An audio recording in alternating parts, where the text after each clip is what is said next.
I recently purchased a 2023 Hyundai Palisade and wanted to put a trailer hitch on it and found some complications or difficulties in putting a hitch and a trailer wiring on it. And there's no installation video of any sort out there, and I wanted to be an individual that helps the community of Palisade owners. So first of all, I did buy a CURT hitch. It seems to fit Kia Tellurides. It's an aftermarket, but I was really concerned about the wiring aspect of it, and I wanted to make sure that it would plug directly into the appropriate connectors. And knowing that there was a fire issue related to model years 2020 through 2022 of Hyundai Palisades, I didn't want to risk jeopardizing my vehicle. And so after a lot of research and contacting Hyundai corporate, I was able to locate the correct part created by Hyundai for specifically the 2023 Hyundai Palisade. All Palisades in the 2023 model year are pre-wired for trailering wire harness. But because of the fire, the only ones available are 7-pin. And that's really not a big deal because you can purchase a 7-pin to 4-pin adapter for around $9 from any reputable dealer. And so I have decided to put on the Hyundai Palisade official wiring harness. As you see in my hands is the box for the wiring harness. In the description box below, I will link the part number. For me, they were difficult to get in the United States, but with the help of Hyundai corporate, I was able to purchase it through a Canadian dealership, and they shipped it to me. From the time that I ordered the said part to the time I actually physically received it was a little over a week and a half. So it's not very long. It's pretty easy to do. And within this part, there is a 14-page installation manual to help you go through it. But it is radically different than the 2020 to 2022 Palisade wiring harness.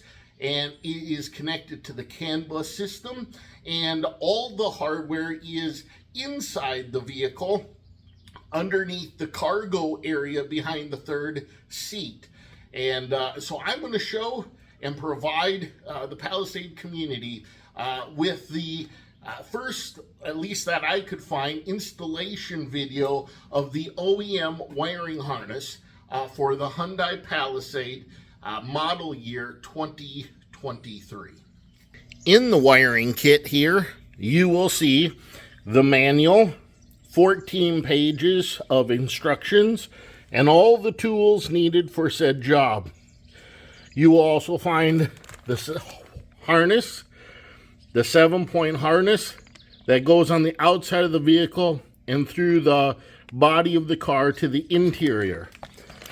Then you'll see the control panel with a mounting hardware for that.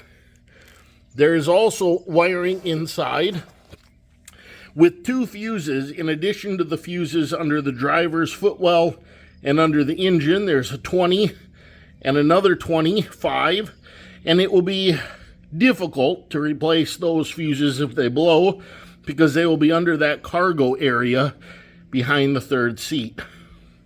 There are zip ties and warning labels provided here of the necessary voltage for each of the lines.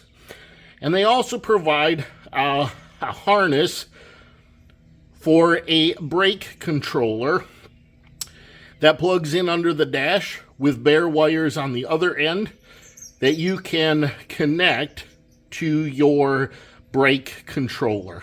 So that is what is provided in the wiring kit from Hyundai.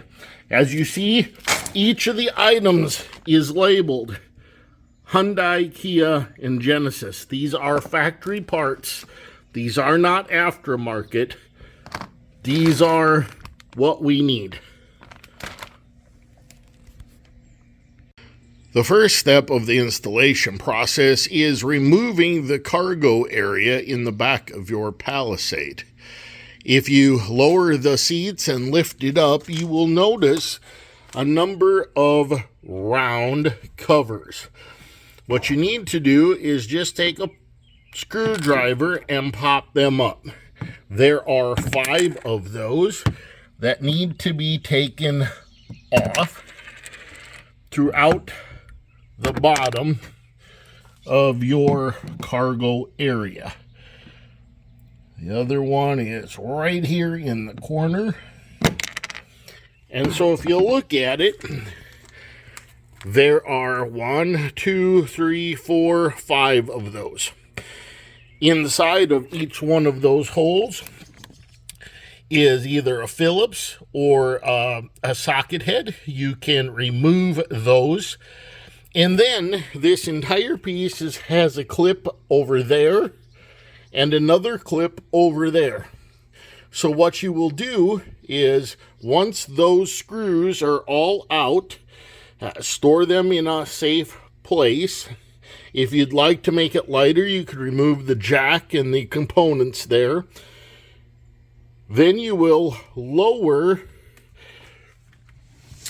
the cargo hold, and from right between the seats, preferably way at the end on either side, stick your hand down there and pull straight up. This will release the tabs, and you can pull the whole cargo area up straight. Once you've done that, we'll have access to the location of where the wiring harness, connectors, and everything get mounted. So this is the first step in the process of gaining access to where the wiring harness will be. It's important before starting any wiring harness project that you disconnect the battery. So this is what it looks like once you've removed the cargo storage area in the back of the third seat. You will notice here on the right side, this is one of the clips that it attaches to. And here on the other side, there's another clip.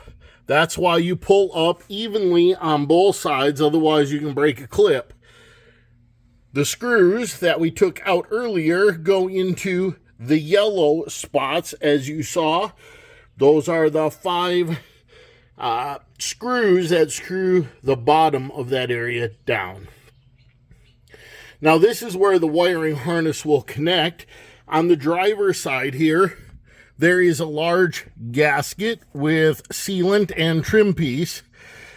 And what underneath here, taped, and it's hard to find, but sometimes it's feel, you're going to have to remove the tape and pull that connector out. The next aspect that we're going to do is actually connect the 7-point harness from underneath the vehicle up through that gasket. We're going to have to cut this gasket and then seal it up later with RTV silicone. And so I'll be showing that step next. That will be the plug that goes right here underneath and over to that area. In order to access that grommet, there is a trim piece underneath the driver's bumper that we need to remove. So I will be showing how to do that next. Underneath the vehicle here now is this trim piece that has louvers on it. What you'll notice is there are plugs. One here, and one here. What you need to do is just take a screwdriver in between the base and that and release it carefully without breaking it. It's easier to do this with 2 hands. But you stick it in there, and as you see, it pops out. Then once it's popped out, it will pull out the rest of the way. You will do that for the remaining 2. And then up there are 2 nuts. And in those two nuts, you need to remove those nuts. I have an extension, and it is a 14mm socket in order to remove it. I will remove those now and show you what's underneath this trim piece. Once that trim piece has been removed, we have access to this panel. And right here, you'll notice that gasket, that's where we're going to go up. So we are going to wire from here. It will go up here and get zip tied, run along here, and it will go up then through that gasket, and that's the next step. Once I wired this in, the hose goes up, or the wire goes up and over to here. Then you zip tie it to secure it there. Then it runs along here, and you do another zip tie here. Now they provide another zip tie, an extra one, which I didn't need. I used one here. I could have gone a little farther, but that makes it a little tight. I did another one here. Now we have the gasket with the cable running through, and I am going to seal this gasket with RTV sealant or silicone on this end and on the other end before replacing this trim panel. I will also be snipping these excess of the wire ties as well, so it just kind of cleans up the job. Once you got the wiring harness through this gasket, you need to route a few wires. The first thing you need to do is take off this piece, which is just held on by pressure tabs, and it pulls straight up. Then there'll be a screw here, a screw here, and another screw here. In order to access this screw, you'll need to just pop off this trim piece here, and then this piece will be popped out as well. You run one wire behind the trim piece, which is attached under this grounding bolt here to the frame. You'll just take it off. It's a 12mm, and you'll pop it off. There's an eyelet there, and you put it behind it, and you bolt it down snugly. That is what you do for the grounding of the said wiring harness. Once you get the wiring harness in there, you would need to get the RTV sealant and seal the area up nice and good. I've done that on both ends of that rubber grommet to seal it from dirt and moisture moving forward. Once you get the ground in, you now need to mount the trailer control wiring harness, which goes right here. There are wiring harnesses already existing. You just take a screwdriver under the leftmost one prior to the trim piece, and you lift it up. It will release the stud.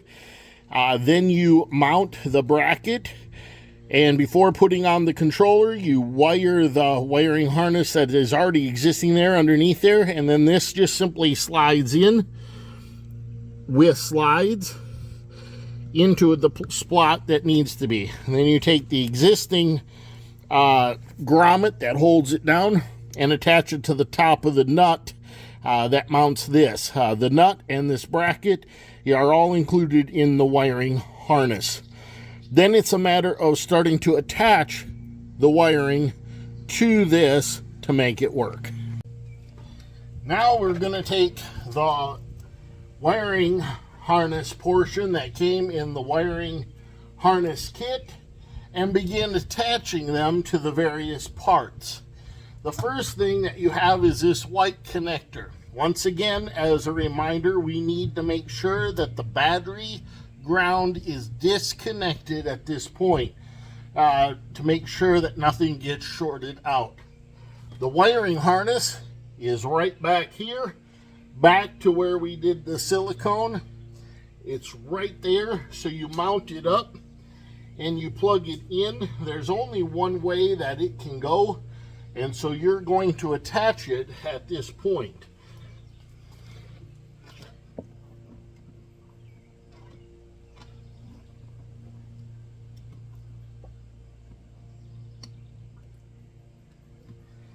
It will snap into place. Sorry about that, but it will snap into place at this point.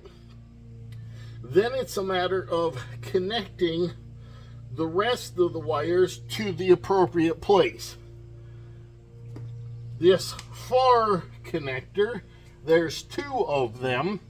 They get plugged into this control box that we have. So they snap once again in place as well, and then we'll feed the wires later, but we're just snapping them into place to make sure that they are in their appropriate housing, and they just snap into place. Once they're snapped into place, they will not release until you release the tab. We will route that in just a moment. The end of that wiring onto the where the ground was also an end, and that also plugs into your control, and that's the only other one that gets plugged into that control. Once that's plugged in, you have two additional ones here, and there's two additional ones here, and you will plug them in accordingly. One's male, one's female, so you can't mix it up, and you will plug in those items at this time.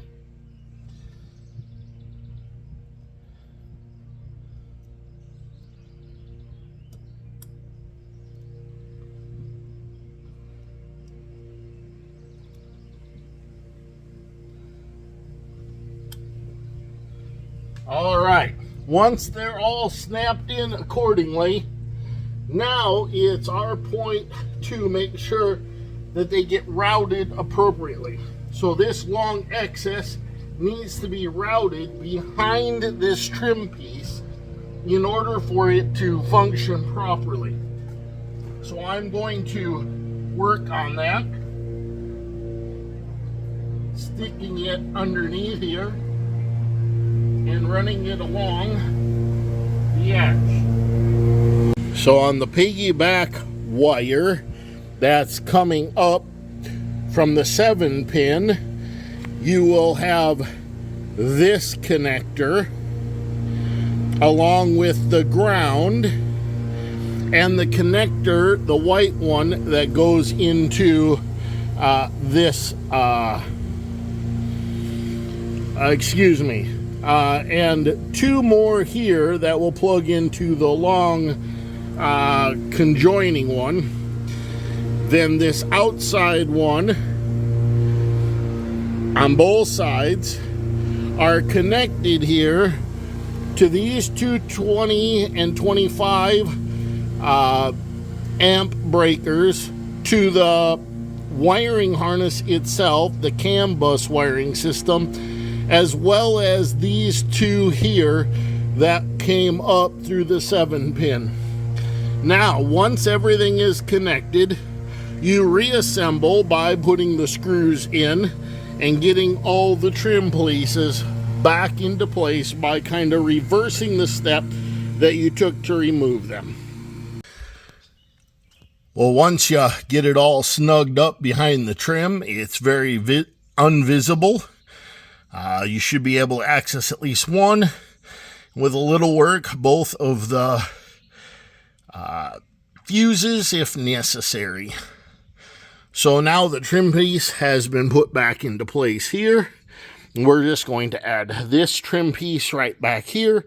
When you do so, you have to make sure this lip of rubber goes over the trim piece in order to seal it up to make it watertight. As we finish the project, you can see that we put this trim piece back on and made sure that this weather stripping is over it.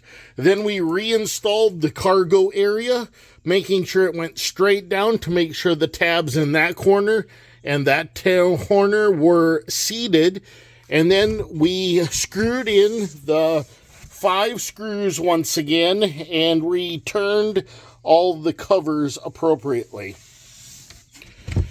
You can now see the completed job with the 7-pin out here. You can convert the 7-pin simply through an adapter. It's a 7-pin connector to a 4-pin.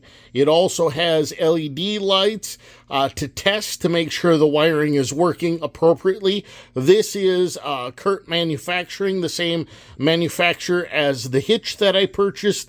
Like I said, it was $9 on Amazon. A really cost-effective part and tool. I hope you found this tutorial on how to install the Hyundai 7-pin wiring harness for a 2023 Hyundai Palisade helpful. I didn't have any other resources, so I thought I'd create some for the community at large. In the description box below, once again, will be part numbers and what I installed on my own Hyundai.